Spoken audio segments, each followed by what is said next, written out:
সংগ্রামী ভাইরাম, আজকে যে আওয়ামী জাহেলিয়াত চালু হয়েছিল স্বৈরতন্ত্র, সেই স্বৈরতন্ত্র ছাত্র জনতার চরম আন্দোলনে উৎখাত হতে বাধ্য হয়েছে। আমরা আজকে স্বাধীনতা পেয়েছি, কিন্তু আল্লাহর দ্বীনের খেলাফত এখন পর্যন্ত প্রতিষ্ঠিত হয় নাই।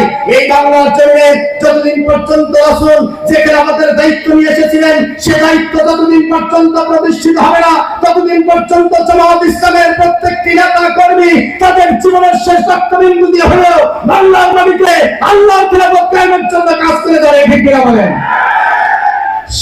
আল্লাহ তাআলা নিজেই জানায় দিয়েছেন, ওয়াইদি ইয়ামকুরু বিকাল্লাযিনা কাফারু লিইউসবিতুকা আও ইয়াকতুলুকা আও ইখরিজুকা। সেই সময় আল্লাহ রাসূলের বিরুদ্ধে ষড়যন্ত্র হয়েছিল, সেই ষড়যন্ত্রে তারা মুসলমানদেরকে